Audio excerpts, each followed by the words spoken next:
Hello दोस्तों, स्वागत है आपका आलो का आत्मज्ञान चैनल पर।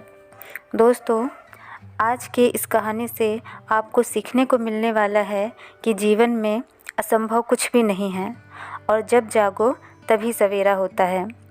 अगर आपको ये लगता है कि आपने बहुत से बुरे काम किए हैं और इन गलत कामों को सुधारने के लिए कोई भी विकल्प नहीं है, तो आपको गौतम बुद्ध के जीवन की ये कहानी एक बार अवश्य सुननी चाहिए। तो दोस्तों, चलिए शुरू करते हैं। एक दिन भगवान बुद्ध श्रावस्ती के ही एक गांव में भिक्षाटन के लिए पहुंचते हैं। जब बुद्ध गांव में प्रवेश करते हैं तो देखते हैं कि पूरे गांव में सन्नाटा छाया हुआ है।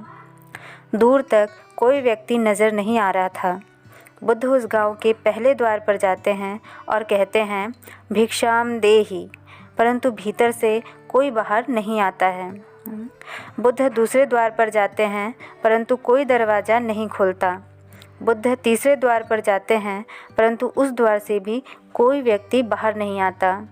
फिर अचानक से एक दरवाज़ा खुलता है जिसमें से एक व्यक्ति बाहर निकलता है। वो जल्दी से बुद्ध का हाथ पकड़ता है और उन्हें अपने घर के अंदर ले जाता है और कहता है, क्षमा करें बुद्ध, परंतु इस समय आप बाहर नहीं जा सकते। उंगलीमाल को श्रावस्ती की सीमा पर देखा गया है। सभी गांव वाले डर के मारे अपने अपने घरों की खिड़कियां दरवाजे बंद करके बैठे हुए हैं। बुद्ध उस व्यक्ति से पूछते हैं, कौन है ये उंगलीमाल और उससे इतना भय क्यों है? वह व्यक्ति कहता है, उंगलीमाल एक राक्षस है। उसे जो भी मनुष्य मिलता है, बच्चा, वृद्ध, स्त्री या पुरुष, यहाँ तक कि सन्यासी भी, वो किसी को नहीं छोड़ता। महाराज प्रसन्नजीत के सैनिक भी उससे डरते हैं। बुद्ध उस व्यक्ति से पूछते हैं, क्या वो ये सब धन के लालच में करता है? वो व्यक्ति कहता है, नहीं, धन का उसे कोई लालच नहीं है। वो जब भी किसी मनुष्य पर वार करता है तो उसकी उंगली काटकर अपने गले की माला बनाता है, इसलिए उसका नाम उंगलीमाल पड़ गया है। और यह भी सुना है कि जब उसके गले की माला में 100 उंगलियां पूरी हो जाएंगी तो उसकी विनाशक शक्तियां और भी ज़्यादा बढ़ जाएंगी। बुद्ध कहते हैं, आभार आपका, जो आपने मुझे उसके बारे में बताया। फिर वो व्यक्ति बुद्ध से कहता है कि कृपा कर आप बाहर ना जाइए, क्योंकि वो आप पर भी वार कर सकता है। बुद्ध कहते हैं, भय से अपनी राह छोड़ दूं, ऐसा मैंने कभी नहीं किया है। मुझे भिक्षा मांग देख जन जन के हृदय में उंगलीमाल का भय कम होगा। फिर वो व्यक्ति कहता है, नहीं बुद्ध, आप मत जाइए, वो बहुत ही ज़्यादा खतरनाक है। बुद्ध कहते हैं, वो खतरनाक नहीं बल्कि दुखी है और मुझे उसके पास जाना होगा, क्योंकि उससे मेरी आवश्यकता है। इतना कहकर बुद्ध उस व्यक्ति के पास से चले जाते हैं। कुछ दूर चलने के बाद बुद्ध वन में प्रवेश करते हैं। वन में चारों ओर एक सन्नाटा छाया होता है। दूर दूर तक ना तो कोई मनुष्य, ना ही कोई पशु या पक्षी दिखाई दे रहा होता है, परंतु बुद्ध अपने मार्ग में आगे बढ़ते हैं। अचानक बुद्ध के सामने उंगलीमाल आकर खड़ा हो जाता है। उसका रूप इतना डरावना होता है कि कोई भी व्यक्ति उसे देखकर ही भयभीत हो जाए। उसके गले में उंगलियों की माला होती है। चेहरा और हाथ रक्त से सने होते हैं और शरीर बलशाली होता है। उसका रूप इतना भयानक होता है कि किसी भी साधारण व्यक्ति के प्राण तो उसे देखते ही निकल जाएं, परंतु बुद्ध पर उंगलीमाल के इस डरावने रूप का कोई भी असर नहीं होता। बुद्ध कुछ क्षण तक एक शांत मुस्कुराहट के साथ उंगलीमाल की तरफ देखते हैं और फिर उसकी बगल से निकलकर अपने मार्ग में आगे बढ़ जाते हैं। बुद्ध को ऐसा करते देख उंगलीमाल को ये समझ नहीं आता कि उसके साथ ये क्या हो रहा है। वह मन ही मन सोचता है कि मुझे देखकर लोग या तो भाग जाते हैं या मुझे देखकर ही मर जाते हैं या फिर मुझसे अपने प्राणों की भीख मांगने लगते हैं। मैंने कई सन्यासियों को भी मारा है, परंतु मैंने आज तक ऐसा कोई व्यक्ति नहीं देखा जो मुझे नज़रअंदाज करके अपने मार्ग में आगे बढ़ जाए। या तो इसने मुझ पर ध्यान नहीं दिया होगा या फिर हो सकता है कि यह देख ही ना सकता हो, परंतु मुझे इससे क्या, मुझे तो अपनी उंगलियों की माला पूरी करनी है। उंगलीमाल बुद्ध को आवाज़ लगाता है, ऐ साधु रुक। फिर भी बुद्ध उंगलीमाल को नज़रअंदाज करते हैं और अपने मार्ग में आगे बढ़ते रहते हैं। उंगलीमाल और ज़्यादा क्रोध में भरकर बुद्ध को आवाज़ लगाता है, ऐ साधु रुक जा। फिर भी बुद्ध उंगलीमाल को फिर से नज़रअंदाज करते हैं और अपने मार्ग में आगे बढ़ते रहते हैं। उंगलीमाल तीसरी बार बहुत ही ज़्यादा क्रोध में भरकर आवाज़ लगाता है, ऐ साधु रुक। फिर बुद्ध रुक जाते हैं। उंगलीमाल बुद्ध के पास जाता है और कहता है, मेरे आदेश देने के बाद भी तू रुका क्यों नहीं?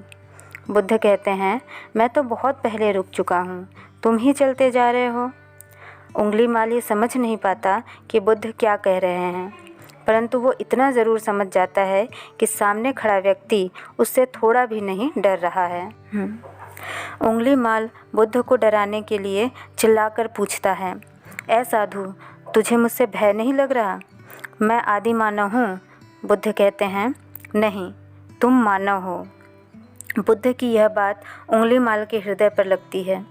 पहली बार उसे किसी ने मानव कहा था, परंतु वो इस बात को नज़रअंदाज करने का प्रयास करता है और बुद्ध से पूछता है, ऐ साधु तूने ये क्यों कहा कि तू कब का रुक चुका है, जबकि तू तो चल ही रहा है?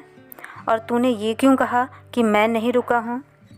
बुद्ध कहते हैं, मैं बहुत पहले ही रुक चुका हूँ, यानी मैंने ऐसे सारे बुरे कृत्य करना पहले ही छोड़ दिया है जिससे किसी भी व्यक्ति को कष्ट पहुँच सकते हैं। सब जीना चाहते हैं, बस तुम उन्हें करुणा से देखने का प्रयास करो। बुद्ध के ये शब्द दोबारा से उंगलीमाल के हृदय पर चोट करते हैं, परंतु वह दोबारा से बुद्ध की बातों को नज़रअंदाज करने का प्रयास करता है और इस बार वह और क्रोध में भरकर बुद्ध की गर्दन पर अपनी कटारी रख देता है, जिससे वो लोगों की हत्या किया करता था, और बुद्ध से चिल्लाकर कहता है, नहीं, मानव में ना तो प्रेम है ना ही करुणा, सिर्फ छल और कपट है, इसलिए मैं सबकी हत्या करूँगा और किसी को जीवित नहीं छोड़ूंगा। बुद्ध कहते हैं, तुम्हें लोगों ने बहुत दुख दिया है। उंगलीमाल, क्रूरता मनुष्य अज्ञान के कारण ही करता है। ईर्ष्या, द्वेष, मोह, माया ये सभी अज्ञान की ही संतानें हैं, परंतु वो व्यक्ति ही है जिसमें दया, करुणा, सद्भाव और समझ का उदय भी होता है। उंगलीमाल, यदि इस जीवन में क्रूर और निष्ठुर लोग हैं तो दयावान भी हैं। बस तुम्हें अपनी आँखों से इस अंधेपन की इस पट्टी को हटाना होगा जो तुम्हें केवल बुराई ही दिखा रही है। तीसरी बार बुद्ध के शब्दों को सुन उंगलीमाल का खुद पर से संयम हट जाता है। उसे समझ नहीं आता कि पहली बार उसे अपना आपा इतना कमज़ोर क्यों महसूस हो रहा है। वह कोशिश तो कर रहा था क्रोध करने की, परंतु कर नहीं पा रहा था।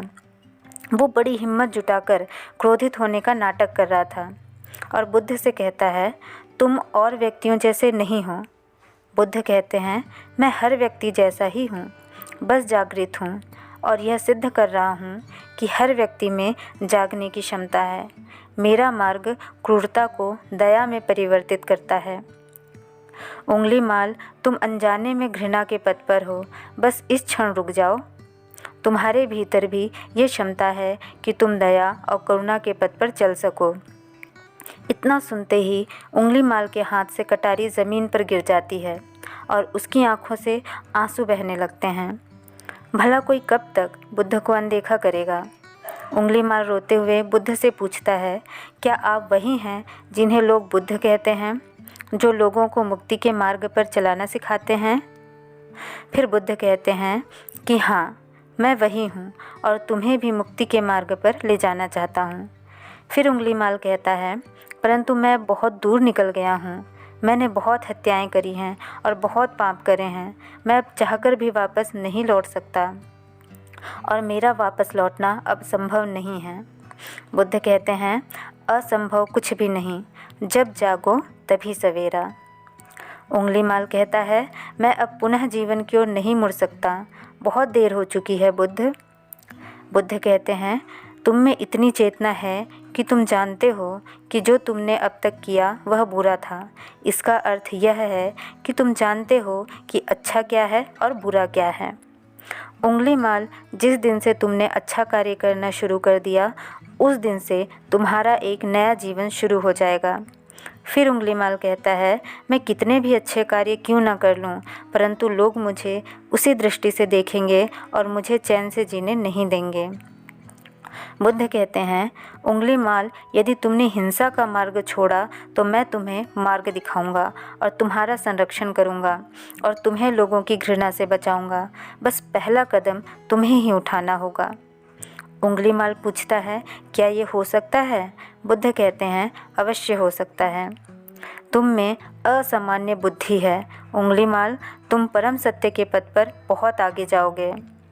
उंगलीमाल रोते हुए बुद्ध के चरणों में गिर पड़ता है और कहता है, मैं आपको वचन देता हूँ कि मैं सारे बुरे कृत्य करना छोड़ दूँगा और आपके पीछे करुणा के पथ पर चलना सीखूँगा। कृपया करके आप मुझे अपना शिष्य बना लीजिए। बुद्ध कहते हैं, मैं किसी को अपना शिष्य नहीं बनाता, बल्कि व्यक्ति स्वयं मेरे संघ से जुड़ता है। उंगलीमाल उसी समय बुद्ध का भिक्षु बन जाता है। यहाँ पर एक बात समझनी जरूरी है कि बुद्ध किसी को भी अपना शिष्य या भिक्षु नहीं मानते थे। जो भी व्यक्ति उनके साथ जुड़ता था वो उसे केवल मार्ग दिखाते थे और उस मार्ग पर चलना सिखाते थे। भिक्षु और शिष्य शब्द केवल संघ से जुड़ने वाले लोगों की पहचान होती है। कहानी में आगे बढ़ते हैं। बुद्ध का भिक्षु बनने के बाद उसका नाम अहिंसक पड़ जाता है, यानी कि उंगलीमाल अब अहिंसक नाम से जाना जाता है।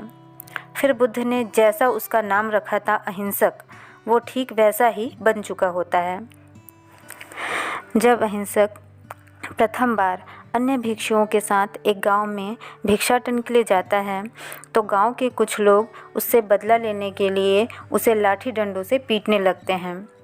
जब ये बात बुद्ध को पता चलती है तो वे तुरंत उसे बचाने के लिए उसके पास पहुंचते हैं और अपने शरीर को उन लाठी डंडों के बीच में ले आते हैं जो अहिंसक को पड़ रहे थे। बुद्ध को देखकर वे गांव वाले डंडे और पत्थर मारना बंद कर देते हैं। सभी लोग बुद्ध से कहते हैं, बुद्ध, क्यों आप इस हत्यारे उंगलीमाल की रक्षा कर रहे हैं? न जाने कितने लोगों की जानें ली हुई है इसने। बुद्ध कहते हैं, अब यह उंगलीमाल नहीं है, बल्कि इसका नाम अब अहिंसक है। अब यह आपकी तरह ही एक मानव है। वे गांव वाले कहते हैं, ऐसा आदमी कभी नहीं बदल सकता। बुद्ध कहते हैं, यह बदल चुका है, बस आप सब लोग इसे अपनी पुरानी दृष्टि से देख रहे हैं। यदि यह उंगलीमाल होता तो क्या आप में से किसी में भी इतना साहस या बल होता कि कोई उसे एक उंगली भी लगा सके? ये आपका हर वार खाता रहा और क्या इसने आप पर कभी भी पलटवार किया? नहीं ना। क्या ये परिवर्तन आपको नहीं दिखा? आज इसने अपना लहू बहा करके अपने सारे बुरे कृत्य धो डाले हैं। आप लोगों के द्वारा इतनी मार खाने के बाद भी इसकी आंखों में आपके लिए कोई क्रोध नहीं है। क्या यह बदलाव आपको नहीं दिख रहा है? यह तो बदल गया, परंतु आप कब बदलोगे? इतने में ही एक गांव वालों में से एक स्त्री कहती है, यह परिवर्तन मैंने स्वयं देखा है। वो स्त्री गांव वालों से कहती है, आप में से कौन ऐसा है जो दूसरों के दुख में दुखी हो, दूसरों की पीड़ा सहन ना कर सके तो उसे हर प्रकार की सहायता प्रदान करें? और ऐसा इस भिक्षु ने किया है। 2 दिन पहले एक व्यापारी अपनी पत्नी को लेकर जा रहा था और उसकी पत्नी प्रसव पीड़ा से व्याकुल थी। तब मैं पास से ही गुजर रही थी, इसलिए मैं भी दौड़ी दौड़ी गई। उस स्त्री की पीड़ा बढ़ती ही जा रही थी। घना जंगल होने के कारण उसे कहीं ले जाया भी नहीं जा सकता था। तभी यह भिक्षु वहां आ पहुंचा और इसने मुझसे कहा कि क्या हुआ बहन? मैंने इसे बताया कि यह स्त्री प्रसव पीड़ा में है और इस घने वन में हम कुछ कर भी नहीं पा रहे हैं। कब तक यह कष्ट भोगेगी? कहीं इसके और इसके बच्चे के प्राण न चले जाएं। फिर इस भिक्षु ने मुझसे कहा कि ऐसा नहीं होगा, मैं अभी अपने गुरु के पास जाऊंगा, वे अवश्य ही कोई मार्ग दिखाएंगे। इतना कहकर ये भिक्षु दौड़कर वहाँ से चला गया। बुद्ध कहते हैं कि फिर व्यथित होकर अहिंसक मेरे समक्ष आया और मेरे पैरों में गिरकर मुझसे कहने लगा, बुद्ध, एक स्त्री गहन प्रसव पीड़ा में है और उसकी पीड़ा बढ़ती ही जा रही है। कहीं माँ और बच्चे को कुछ हो ना जाए। ये सब सुनकर बुद्ध ने कहा कि दौड़ कर जाओ और उससे कहो, बहन, जिस दिन से मेरा जन्म हुआ है मैंने जानबूझकर किसी भी प्राणी को कष्ट नहीं पहुंचाया है। मेरा सत्कर्म तुम्हारा सुरक्षा कवच बने और आपके शिशु की रक्षा हो। अहिंसक ने मुझसे कहा, परंतु यह तो असत्य होगा बुद्ध। सत्य तो यह है कि मैंने आज तक बहुत से प्राणियों को कष्ट पहुंचाया है। यदि मैंने ऐसा कहा तो वे माता और शिशु उसी क्षण प्राण त्याग देंगे।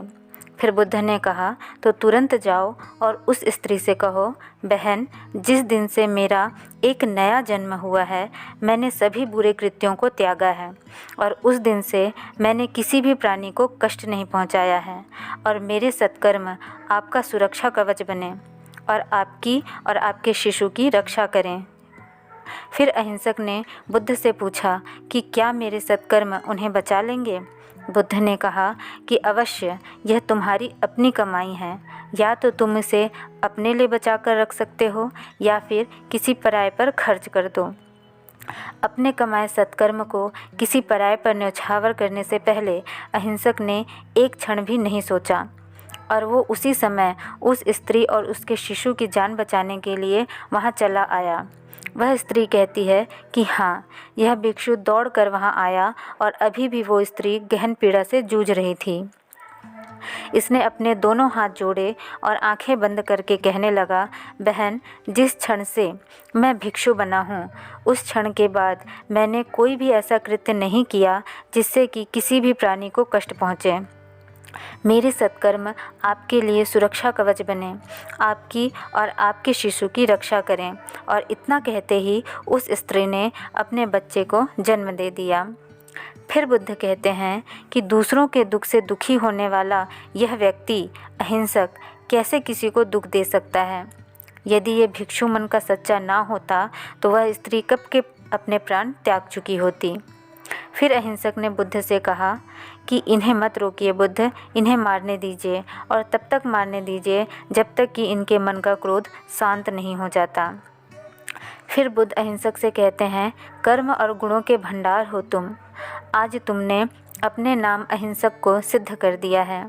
बुद्ध और उस स्त्री की बात सुन वे सभी गांव वाले कहते हैं, आप सही कह रहे हैं बुद्ध, अहिंसक बदल चुका है और हमसे ही देखने में भूल हो गई थी।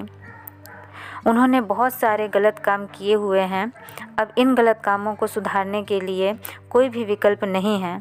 इस पर गौतम बुद्ध कहते हैं कि चाहे आपने अब तक कितने भी बुरे काम क्यों न किए हो, लेकिन अगर आप एक विचार को अपने मन में लाते हैं कि अब मुझे कुछ सही करना है, तो वही विचार आपके रूपांतरण का यानी कि ट्रांसफॉर्मेशन का कारण बन सकता है। पर सबसे ज़रूरी बात यह है कि क्या आप पहला कदम उठाने के लिए तैयार हैं? तो दोस्तों, उम्मीद करती हूँ कि आप लोगों को ये कहानी बहुत पसंद आई होगी और इसकी शिक्षाएं आपके जीवन में बहुत लाभदायक प्रभाव डालेंगी। तो आज यहीं तक और आप लोगों से मैं मिलती हूँ अपने अगले वीडियो में। तब तक के लिए बाय।